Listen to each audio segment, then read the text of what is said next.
Well, hi there. Welcome back to Marky Mark's Woodshop. So let's see what's going on today.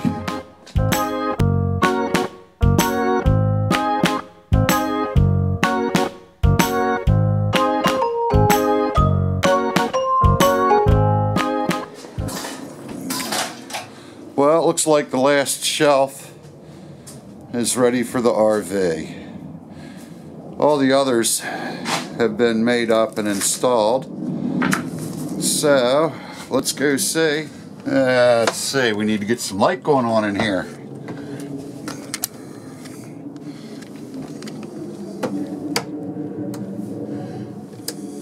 There we go.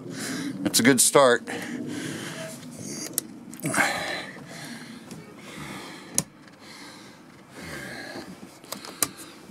There we go.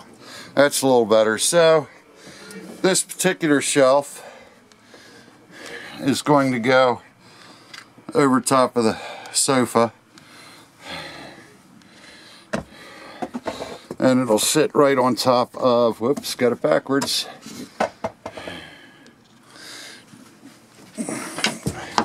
Oh my, it's just going everywhere. Trying to do this turn around with the camera is rather challenging. So that'll go right over top of the curtain valance, like that. The others are already made up and installed. There's one over that window. And we used cedar boards with mahogany edging that you can see we had like a dentile effect. I actually used the I Jig to do this. There's the other one over the other side. Hi. And one in the bathroom, so you can see with the little ledge on there. Hopefully it'll keep stuff in there.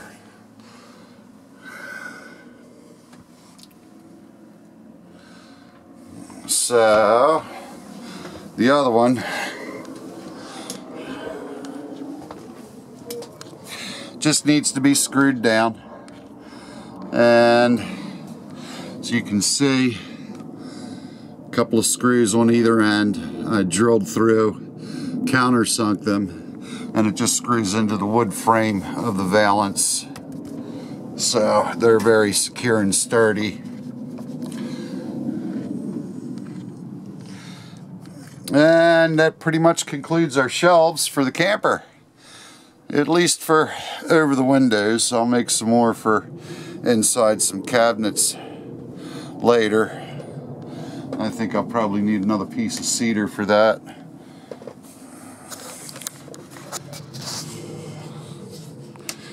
So let's go back in the shop for a second. So this was the original shelf in the bathroom, just a piece of something, I'm not even sure. So here's some of the leftover components of the shelving. Cedar board. I had just twice the width and thickness, so I ripped it and sanded it to this dimension. And here's some of the leftover molding. So you can see the pieces, and there's a piece of shelf that was too long, I cut off, so you can get a view of that. And I'll come over here and show you the I Jig, which I can't demonstrate, but I can show you the jig. I need to have a dado blade in the saw to demonstrate it, which isn't in there right now. So that just slips in to your miter slot, and there's the jig itself, and the magic in it is right there, that piece, and the micro adjustment that they have. The idea is that for whatever width you want to cut, you set up your dado blade, say a 1/2 inch, and which it's set for now. So you can see that is a 1/2 inch in between the cut and that little jig device down there. So normally the saw blade would be a 1/2 inch in this direction. So you would set a board in. I don't have one within reach. I do now. You'd set the board in so it butts up against your jig, and it would cut a perfect 1/2 inch and leave a 1/2 inch on the end, and then you'd lift it up, move it over, continue the process on down. But the Inker I Jig is the Cadillac of box joint jigs, and it does a very nice job. So that's how we cut the dentile pieces here. So they would fit snugly in like that if you were making a box. Of course they wouldn't be as deep, but I can't do it one-handed. But you can see how they fit in there. So that's pretty much it for the RV shelving. That's pretty much done. And unfortunately we lost some footage along the way. One of our memory cards got zapped or something happened to it.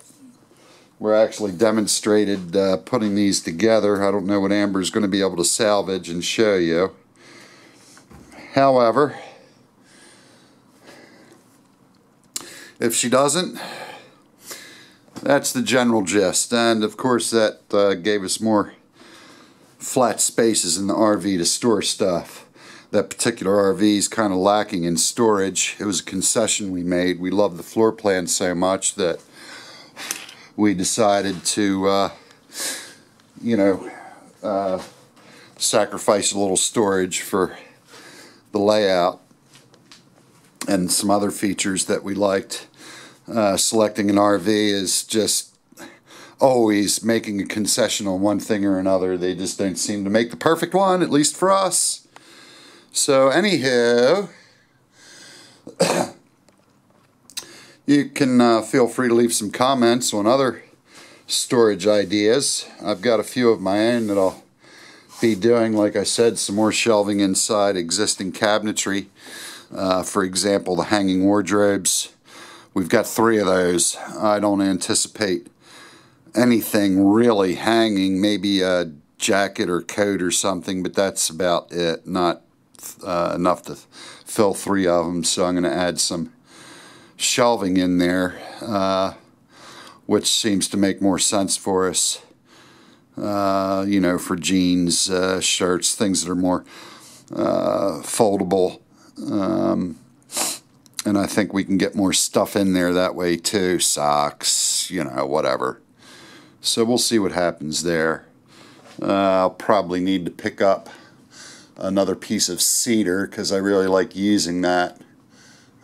Some of the benefits of why I chose cedar is it's light, it smells good, it's durable.